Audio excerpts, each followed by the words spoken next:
कार्यक्रम के पुण्यार्जक हैं आचार्य श्री वसुनंदी वर्षा योग समिति फरीदाबाद 2025। अध्यक्ष पंकज जैन, उपाध्यक्ष वीपी जैन, उपाध्यक्ष प्रदीप जैन, महामंत्री भूपेश जैन, मंत्री अंकित जैन, मंत्री पारस जैन, सह मंत्री अनुज जैन, कोषाध्यक्ष अमित जैन, सह कोषाध्यक्ष हितेश जैन। उपस्थित सभी श्रद्धालु एवं भव्य आत्माओं, आप सभी यहाँ पर उत्तम दशलक्षण महापर्व मना रहे हैं और उत्तम क्षमा मार्दव आर्जव और उसके बाद चतुर्थ पर्व, चतुर्थ दिवस शौच धर्म का आता है। शौच के बाद सत्य धर्म रखा है। क्यों? जब तक शौच नहीं होगा तब तक सत्यता नहीं आएगी। माने आचार्य भगवान ने दिया है शुचि भावम शौचम, पवित्र भावों का होना ही शौच धर्म है। ये चार धर्म दिए हैं, उत्तम, क्षमा, मार्दव, आर्जव, शौच। क्या है ये चार कषायें हैं। क्रोध, मान, माया, लोभ। ये चार कषायें जाती हैं तो चार धर्म आते हैं। उत्तम क्षमा क्रोध के जाने के बाद आएगी, मान जाने से विनय आएगी और मायाचारी चली जाती है तो सरलता आती है। लोभ पवित्रता को लेके आता है। हमारे जीवन में पवित्रता है या नहीं है ये देख ले। पूरे भारतवर्ष में बड़े जोरों शोरों से पवित्र पर्व मनाया जा रहा होगा, लेकिन बाहरी क्रिया से ही मना रहे हैं या अंतर में भी परिवर्तन आ रहा है। आचार्यों ने 12 प्रकार का तप दिया है, उसमें 6 बहिरंग तप बताए हैं। उनोदर, उपवास, क्षितिशयन की 12 प्रकार के जो 6 बहिरंग तप हैं। आचार्यों ने कहा है कि बहिरंग तप करने से अहंकार आ सकता है, लेकिन अंतरंग के जो तप हैं 6, विनय, युत्सर्ग, प्रायश्चित, वैयावत्ती, ये जो 6 अंतरंग के तप हैं उनको करने से अहंकार नहीं आएगा। प्रायश्चित लेने से अहंकार नहीं आता। इसलिए कुछ लोग दशलक्षण धर्म को उपवास करके मनाते हैं। ठीक है, उपवास कर लिया, लेकिन क्या उपवास करने के साथ साथ अंतरंग की पवित्रता भी आई है या नहीं आई? शौच धर्म यही कह रहा है कि हमें अंतरंग की पवित्रता भी लानी है। आचार्य भगवत ने शौच धर्म के बारे में लिखा है कि लोभात क्रोधा प्रवृत्ति, लोभात काम प्रजायते, लोभान मोहस्य नाथस्य, लोभा पापस्य कारणम। लोभ हमारे अंदर पवित्रता नहीं आने देता।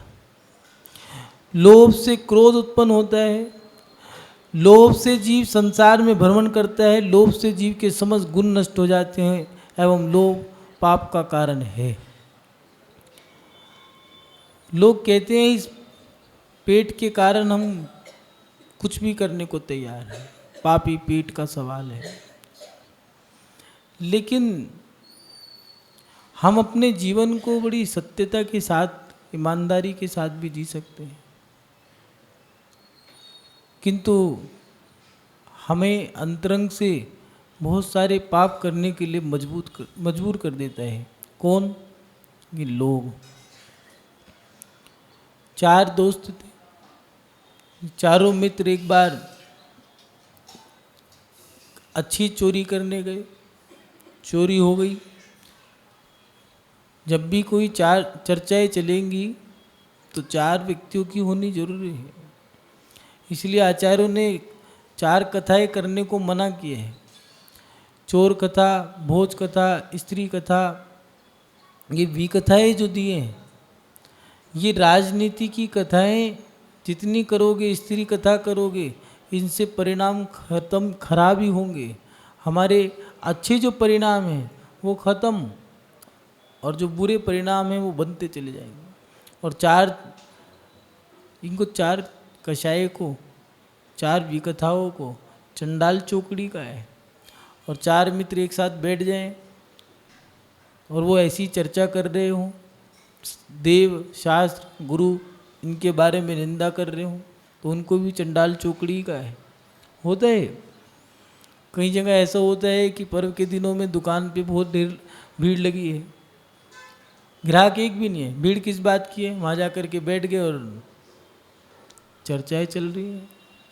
बैठे बैठे ही चुनाव हो गया, बैठे बैठे ही सब काम वहीं कर लिए। इसको कुकथा कही है, राजनीति की कथा है, जो हमारे परिणाम खराब करती है। और उनमें भी चारों में मंत्रणा हो गई है कि कल इसके यहाँ चोरी करेंगे, और चोरी कर ली है, अच्छा माल लूट लिया है, और लूटने के बाद वहाँ से भाग गए। सुबह हो गई है, जंगल में पहुँच गए और कहने लगे भूख लग रही है, क्या करें। तो 2 जनों ने कहा कि एक काम करो, हम 2 जंगल में रुक जाते हैं, तुम सामान खरीदने चले जाओ। कुछ पैसे दे दिए, भोजन के लिए सामग्री एकत्रित करने गए। उन्होंने भोजन वहीं कर लिया, 2 केले ला रहे थे। मन में थोड़ा सा लोभ आ गया, सुनो एक काम करते हैं, ये सारा धन जो हमने लूटा है इसे हम ही रख लें। तो उन्होंने कहा उनका क्या होगा फिर, कि उनको तो मैंने सोच लिया क्या करना है। क्या, इस भोजन में विष मिला दो, खा जाएंगे और मर जाएंगे। दोनों बड़े खुश हैं, विष मिला दिया। और वो जंगल में गए, तो जैसे तुम सोचोगे, याद रखना सामने वाला भी वैसे ही सोचेगा। वो जो 2 बचे थे उन्होंने भी सोच लिया कि ये काम करते हैं, दोनों सारा पैसा हम दोनों बांट लेते हैं, फिर उन दोनों का क्या करें। जब वो आएंगे भोजन रख लेंगे, जान से मार देंगे, बंदूक उनके पास ही थी। जैसे वो आए उन्होंने उन दोनों को मार दिया, भोजन करा, वो दोनों भी मर गए। हुआ क्या, लोभ बड़े से बड़ा पाप करा देता है। चोरी भी करी, हिंसा भी करी, प्राण भी चले गए। महानुभाव, हम अपने जीवन में इस लोभ कषाय से भी बचें, क्योंकि लोभ हमसे कुछ भी करा सकता है। इसीलिए अपने जीवन में लोभ से बचो। सब जानते हैं बेटी अपने भाग्य का लाई है, बेटा भी अपने भाग्य का खाता है। लेकिन जैसे ही बेटी ने जन्म लिया, किसी ने जन्म होने पे जो लिफाफा दिया है, बैंक में डाल दो, एफडी करा दो, क्यों, इसकी शादी के समय काम आएगा। कहीं गए, वहाँ से साड़ी इकट्ठी कर लाए, क्यों, काम आएगा। कोई सामान किसी ने दिया, रख लिया, क्यों, काम आएगा। जब से वो पैदा हुई है तब से लेकर के वो धागे की रील, वो भी रख लो, क्यों, काम आएगा। किस काम आएगा, फूल लगाने के काम आ जाएगा। कुछ भी, मेकअप की सामग्री रख लो, क्यों, काम आएगा। किस लिए, चेहरा पोतने के काम आ जाएगा। कुछ भी इकट्ठा कर लो बस। लेकिन और शब्द देखो, बातें कितनी बड़ी बड़ी कर रहे हैं। किसी से ने कहा कि ये बेटी की शादी में खर्चा कितना, कुछ नहीं, अपने अपने भाग्य का लाती हैं, सब अपने भाग्य का लाती हैं, कोई अपने किसी का नहीं खाती है। बातें बड़ी बड़ी और अंदर से कितना जोड़े जा रहे हैं, जोड़े जा रहे हैं। और जब शादी का समय पता चला, जितनी साड़ी जोड़ी थी, जितने लहंगे इकट्ठे कर रखे थे, सबका फैशन आउट, खत्म। ये क्या हुआ, और कई लोगों का बुरा बना दिया। एक पंगत लगी, पंगत के समय कुछ लोग होते हैं वो दुआ सलाम करते हैं, उनका टाइम फिक्स है। सेठ जी राम राम, सुबह 8 बजे करी तो चाय का टाइम हो गया। दूसरी राम राम 12 बजे, ना खाने का टाइम हो गया है। तीसरी, अब दिन ढल गया, एक बार राम राम और करनी है तो वो 6 बजे करेंगे, क्योंकि फिर टाइम हो गया है। और सोने के टाइम पे तो कुछ लोग तो जिनके घर में सोने का टाइम 9 बजे का, ऐसी टाइम पे पहुंच जाएंगे 8 बजे, बस क्योंकि सबको पता है सोने से पहले दूध तो हर कोई पीता ही है। चलो दूध की व्यवस्था भी हो गई। नहीं ऐसा मत करना, कुछ लोग हंस रहे, कह रहे महाराज जी को सब पता है। तुम्हारे बारे में नहीं कह रहे, हम तो उनके बारे में कह रहे हैं जिनको हम जानते ही नहीं। एक पंगत लगी, शादी थी, बेटी की शादी, और वो भी गरीब घर की बेटी। सबको बुलौआ भेज दिया है और सबको कहा है कि सुनो, मात्र घर के मुखिया को आना है जो घर का बड़ा है। ठीक है, एक घर में गए और जो वो घर का मुखिया था उसके 6-7 बच्चे थे, और जो मुखिया था वो मर चुका था, और बच्चों के नाम भी बड़े अटपटे, अठन्नी, चवन्नी, इक्का दुक्का, छुआ ऐसे। और जो सबसे बड़ा था उसका नाम था छऊ, और बच्चे भी 6 थे। जब बलौआ देने गए तो कहने लगे सुनो, घर के मुखिया को आना है, क्योंकि वो थोड़े जानते थे कि बेशर्म है, सबके सब आ जाएंगे। तो उन्होंने नाम लेके बोला कि सुनो, मुखिया को आना है, छऊ को आना है, छऊ को सम्मत आ जाना। ठीक है भैया। जब शादी का समय आया, पंगत बैठी, तो देखा 6 बच्चे थे, छऊ के छऊ आ गए। अब वो जिसकी शादी थी वो देख के चिल्ला पड़ा। उसने कहा मैं बताता हूँ, एक को बुलाया था, छऊ के छऊ आ गए। उस जो समझदार था उन्होंने कहा ठहर जा, अब बैठ तो गए ही हैं, भोजन तो कर ही लिया है, आधा बचा है वो भी करने, जब जाएंगे तब इनकी बेइज्जती करेंगे। जाने लगे तो कहने लगे ठहरो, एक को बुलाया था, छऊ आ गए, लज्जा ना आई, तो कहने लगे ठहर जाओ, लज्जा का श्वास खराब है। कटोरा निकाला, कहने लगे लज्जा हमारी बहन का नाम है, इसको और दे दो हमें, कटोरे में उसका भोजन और डाल दो, क्योंकि हमारी लज्जा हमारी बहन का नाम है। लोभ व्यक्ति के अंदर, जैसे आप हंस रहे हो, कभी कभार आपके ऊपर भी कोई हंसता होगा, क्योंकि लोभ व्यक्ति से कुछ भी करा देता है, कुछ भी माने कुछ भी। कुछ लोग कहा करते हैं गोधन गजधन बाज धन और रतन धन खान, जब आवे संतोष धन सब धन धूल समान। संतोष धन से बड़ा कोई धन नहीं है। लेकिन कुछ लोग इतने अच्छे होते हैं, वो सब बदल देते हैं, उन पंक्तियाँ बदल देते हैं। वो कहा करते हैं गोधन गजधन बाज धन और रत्न धन खान, जब आवे ससुराल धन सब धन धूल समान। ससुराल का धन जो है वो आ जाए तो फिर तो क्या बात है। पत्नी को लेने जाना हो और सास तिलक लगाए माथे पे और लिफाफा दे, उसको तो मज़ा ही अलग है। ससुराल का माल, किसी ने कहा है जमाई, जो कुंडली मार के बैठ जाए उसे कहा जमाई, जो जब भी आए जी में और चला जाए उसको कहा जमाई, जो जीमता जीमता ही मर जाए उसका नाम। क्या आनंद आता है। लेकिन महानुभाव, पर के धन पर जीवन जीना ये कोई समझदारी के कार्य नहीं है। लोभी व्यक्ति हमेशा अपने जीवन में मुक्की खाता है। साधु संतोष वृत्ति के होते हैं, जो है सो है। एक महिला आई, पूरा संग बैठा था, कहने लगी भैया जी मीनू दे दो। अब मीनू कहाँ है? हमने कहा हमारे संग में तो कोई मीनू नहीं है, सब दीदियों के नाम भी अलग अलग, मीनू तो नाम ही नहीं किसी का। कहने लगी मीनू। हमने कहा भैया मीनू कहाँ होती है, भैया पूछ पड़े। कहने लगे वो चौका बनाना है तो उसमें चौके की मीनू दे दो। महिलाएं पूछती हैं, क्या पूछना है ये नहीं पता, कुछ भी पूछ लेंगी, मीनू दे दो। मीनू कहाँ से लाए? कई बार पूछते हैं महाराज जी टेस्ट कैसा है, क्या बनाए आप बता दो। साधु तो संतोष वृत्ति के हैं, जो बनाया वो खा लिया, जैसा बनाया वैसा खा लिया। कई बार ऐसा होता है कि ठंडे में गरम डाल दिया, गरम में ठंडा डाल दिया, एक अंजलि में सब कुछ मिला के खा गए, मस्त हैं अपने में। वो कह रहे पहले ही पता होता हम भी ऐसी बना देते, सब अलग अलग बनाया, सब अलग अलग दिखाया, सब मिला के खा गए, सब बेकार कर दिया। बेकार नहीं किया, उनको आनंद नहीं लेना।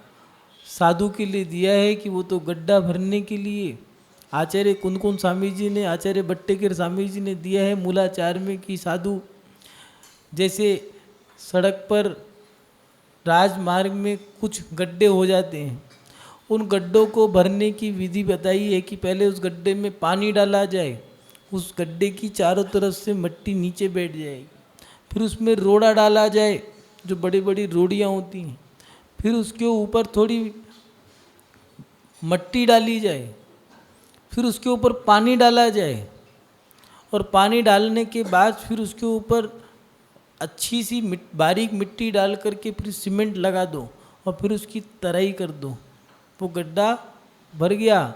ऐसी मुनि महाराज के लिए दिया है कि पहले 1 लोटा पानी पियो, फिर ठोस आहार करो, गड्ढे के अंदर रोटी, रोड़ा रोड़ी डाली थी और रोटी ठोस आहार और उसके ऊपर थोड़ी सी बारीक मिट्टी डाली थी। मान ले कि कुछ मन को भी कुछ चाहना होती है, इस मन को मारने के लिए भी डाल दो कुछ उसके हिसाब से, फिर उस पर पानी डालो, फिर उसके ऊपर वो थोड़ी सी शरीर को ताकत चाहिए होती है जिसको तुम बोलते हो ड्राई फ्रूट्स, वो डाल दिए और उसके ऊपर फिर थोड़ी सी चाट पकौड़ी भी बनाते वो डाल दी और उसके ऊपर पानी डाल करके तराई करके बैठ गए। ये संतोष व्यक्ति है, मजबूरी है। भोजन 2 प्रकार से करते हैं, एक भोजन के लिए जीते हैं, एक जीने के लिए भोजन करते हैं, दोनों में अंतर है। 2 प्रकार की तरह भोजन करते हैं। कुछ ही लोग होते हैं जो जीने के लिए खाते हैं और बहुत सारे लोग होते हैं जो खाने के लिए जीते हैं। लेकिन जीवन खाने के लिए नहीं है।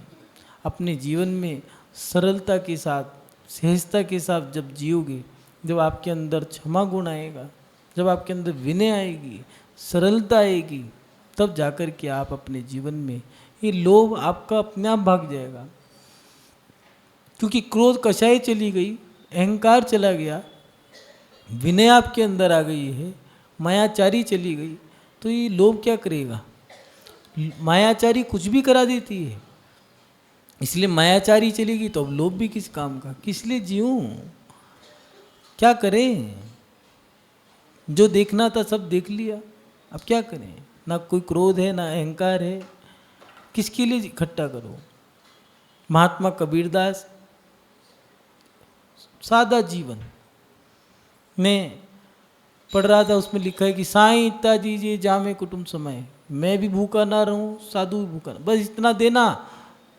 और वो जिया भी ऐसे ही है। सोचो कि वो मिथ्या दृष्टि थे, अपन लोग कैसे हैं कि हमारे अंदर ऐसी संतोष वृत्ति है। एक बहुत अच्छी कहानी में पढ़ रहा था बच्चों की, कभी कभार बहुत अच्छी अच्छी बातें मिल जाती हैं छोटे छोटे बच्चों के साथ जो घटित होती है। देखिए, छोटे छोटे बच्चों की कहानियाँ भी कभी कभार बड़े बड़े लोगों के लिए काम आ जाती हैं। एक पर्व था, त्योहार का दिन था, सब लोग त्योहार मना रहे थे, जैसे आपका त्योहार है ऐसे ही त्योहार था एक। और त्योहार के समय में सभी लोग त्योहार मना रहे थे, सबके घरों में पकवान बने थे। एक बच्चे ने बाजार से मिठाई का डब्बा खरीद दिया। वो नौकरी करता था, उम्र मात्र 13-14 साल की। ऐसा नहीं है सभी बच्चे बड़े बड़े कॉलेजों में, स्कूलों में पढ़ते हों। गरीबों के बच्चे तो बचपन से ही कमाने लग जाते हैं। कुछ लोगों का ही जीवन होता है जिसमें खेल खिलौने, घूमना फिरना, नाचना गाना, ओढ़ना पहनना सब होता है। लेकिन बहुत सारे लोगों का जीवन ऐसा होता है कि उनके जीवन में बचपन ही नहीं होता। बचपन से ही आप लोगों ने देखा होगा वो मलबा ढोने वाले, माँ भी उठा रही है, पिता भी उठा रहे हो, छोटा सा बच्चा वो छोटा सा ईंट का पत्थर या रोड़ा उठा के माँ को पकड़ा रहा है। उनका बचपन ही ऐसे निकल जाता है। ये बचपना नहीं है। उनके पास खेल खिलौने नहीं होते, ईंट पत्थरों से ही खेलते हैं, रोड़ियों को उछाल के खुश हो जाते हैं। वो कहते हैं बचपन में छोटे छोटे गिट्टे आया करते थे, उनको उछाला और खेल लिया। कि गरीबों के खेल हैं, तुम नहीं जानते होंगे। अमीर लोग गरीबों के दर्द को नहीं समझ सकते, लेकिन साधु सबको समझ सकता है। अमीर और गरीब, सुख और दुख सबको जानते हैं। वो बच्चा छोटा सा है, उसके मन में आया कि जो पिताजी हैं मैं उनके लिए कुछ लेके जाता हूँ। बाजार से मिठाई की दुकान पे जाकर के छोटी सी मिठाई का डब्बा खरीद लिया, जो उसकी पॉकेट मनी थी या फिर मांग करके जो लाया था। वो जाने लगा और जाकर के सोच रहा था कि मैं अपने पिताजी के साथ बैठ कर के खाऊंगा, क्योंकि ना कोई भाई बहन है ना माँ है। गरीबों के साथ ये घटनाएं घटती हैं, क्योंकि गरीबी भी पाप कर्म का ही एक भेद है। आचार्य जिनसेन स्वामी जी ने आदि पुराण में दिया है, मृत्यु के साथ भेद हैं, जिसमें गरीबी भी दिया है, जो तिल तिल करके मारती है। खाने को सुबह मिल गया तो शाम का कोई भरोसा नहीं, और शाम को खा लिया तो कल का कोई भरोसा नहीं है। और वो बच्चा मिठाई लेके जाने लगा, जबकि खुद भूखा है, 2 दिन से कुछ नहीं खाया है उसने। पैसे जोड़ जाड़ करके थोड़ी सी मिठाई लेके जाने लगा, और एक रास्ते में भिखारी बोल रहा था कि बेटा भगवान के नाम पे कुछ दे दे, मैं 2 दिन से भूखा हूँ। तो उस छोटे से बच्चे ने बात सुन ली और उसके मन में आया कि ये भी 2 दिन का भूखा है, मैं भी 2 दिन का भूखा हूँ।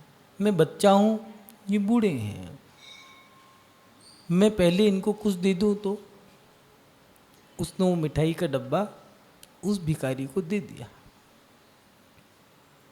और घर चला गया।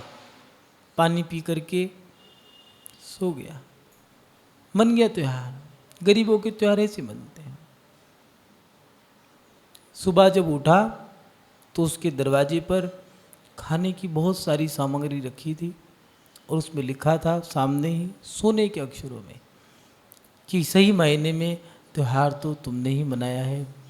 जो दूसरे के दुख दर्द को दूर कर दे वही सच्चा व्यक्ति है। महानुभाव विचार करें, कैसी संतोष वृत्ति हमारे अंदर है या नहीं है। सोचें, चिंतन करें। आज व्यक्ति मात्र पैसे की सिवा कुछ नहीं दिखता। पहले मोक्ष रूपी लक्ष्मी को चाया करते थे, आज कहते हैं महाराज जी मोक्ष रूपी लक्ष्मी को तो बाद में रखो, पहले हमें पैसा दे दो। हर चीज बिकाऊ है, चाहे धर्म के क्षेत्र में जाओ चाहे कर्म के क्षेत्र में जाओ, हर चीज बिकाऊ है। व्यक्ति पे समय नहीं है। वो कहते हैं कि अगर मेरे पास 5 मिनट है तो मैं इतने कमा सकता हूँ, 10 मिनट है तो इतने कमा सकता हूँ। एक पिता अपने बच्चे से थप्पड़ मार दिया गाल पे, 5 उंगली छप गई। मात्र वो बच्चा 7-8 साल का। उसने अपने पिता से इतना ही बोला है कि पिताजी मुझे आपके साथ खेलने का मन करता है, मैं आपके साथ खेलना चाहता हूँ। लेकिन पिता के पास समय नहीं है। तो कहने लगा बेटा मेरी बहुत बड़ी मीटिंग चल रही है। फोन पे बात कर रहा था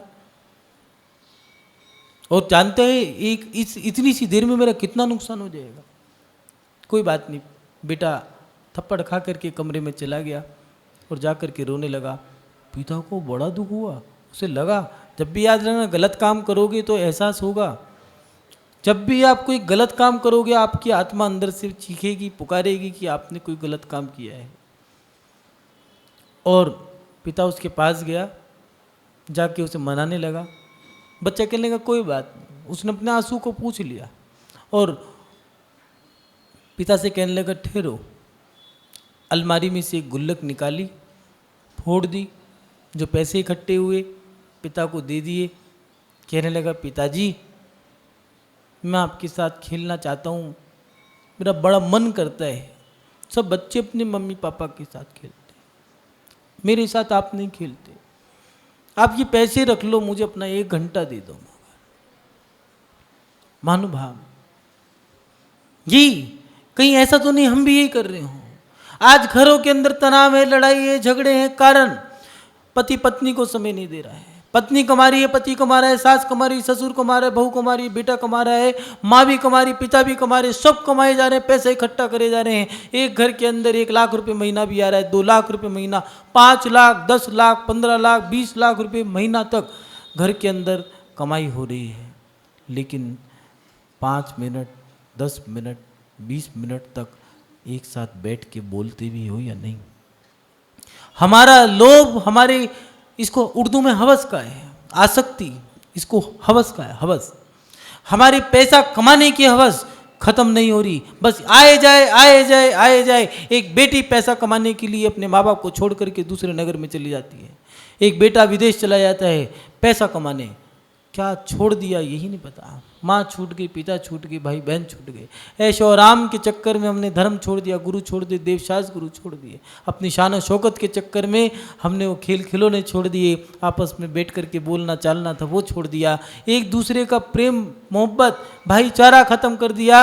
अब राखी के त्यौहार सोने लगते हैं, दिवाली पर दीपक जलाने वाले नहीं मिलते, होली पर अब गाल सफ़ेद दिखते हैं, कोई रंग लगाने वाला नहीं मिलता।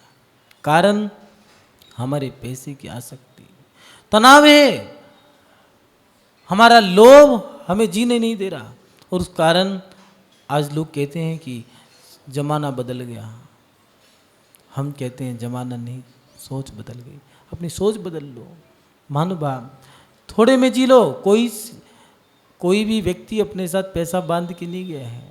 ये नोटों की गड्डियाँ, नोटों के ढेर, अरे कई बार तुम सोचते हैं कि भगवान कैसा आदमी है, और अपत्य आदमी कुछ लोग आते कहते महाराज जी हमारी सेठ के धन्ना सेठ, हमारी समाज के काहे के धन्ना सेठ मंदिर में पैसे दान नहीं देता, किसी साधु का कभी आहार नहीं कराया, चौका नहीं लगाया, दान नहीं दिया, ऐसा धन्ना सेठ घर बैठ अपने हमें उसे धान्य तुलवानी। महानुभाव, अगर गरीब व्यक्ति अगर एक साधु को 2 रोटी भी खिला सके, 2 रोटी दान देने वाला व्यक्ति हमारे लिए अमीर है, वो पैसे वाला है, वो भक्त है। और जो करोड़पति है कुछ दे ना सका हो कभी, वो हमारे लिए किसी काम का नहीं, एक कौड़ी का नहीं है। अपने जीवन में संतोष वृत्ति धारण करो। लोभ पाप का बाप है, कुछ भी करा सकता है, भाई भाई को, बहन भाई को, माता पिता को, सबको अलग करा सकता है, जुदा करा सकता है। इस हवस को कम करो। घरों के अंदर तनाव क्यों है? पैसे की हवस। गुजारा गरीब भी करता है एक दिन के अंदर 1000 रुपये कमा करके, वो भी अपना जीवन जी रहा है। हम एक दिन में लाख रुपये भी कमा लें तब भी गुजारा नहीं है, कारण हमारा लोभ हमें जीने नहीं दे रहा। अपने जीवन में संतोष वृत्ति करो। 2 दिन का भूखा बच्चा एक गरीब को अपने त्योहार की सामग्री दे सकता है। क्या हमने कभी किया है ऐसा? सोचो, क्या त्योहार तुमने खा के मनाया या खिला के मनाया? भूखे रह के त्योहार मना सकते हो, खा के त्योहार मना सकते हो, लेकिन खिलाने वाले गिनती भी होते हैं। अपने जीवन में संतोष वृत्ति धारण करें। ऐसी संतोष वृत्ति साधुओं के जीवन में होती है, जो मुट्ठी भर खाते हैं, झोली भर दे के जाते हैं। इस कार्यक्रम के पुण्यार्चक थे आचार्य श्री वसुनंदी वर्षा योग समिति फरीदाबाद 2025, अध्यक्ष पंकज जैन, उपाध्यक्ष वीपी जैन, उपाध्यक्ष प्रदीप जैन, महामंत्री भूपेश जैन, मंत्री अंकित जैन, मंत्री पारस जैन, सह मंत्री अनुज जैन, कोषाध्यक्ष अमित जैन, सह कोषाध्यक्ष हितेश जैन।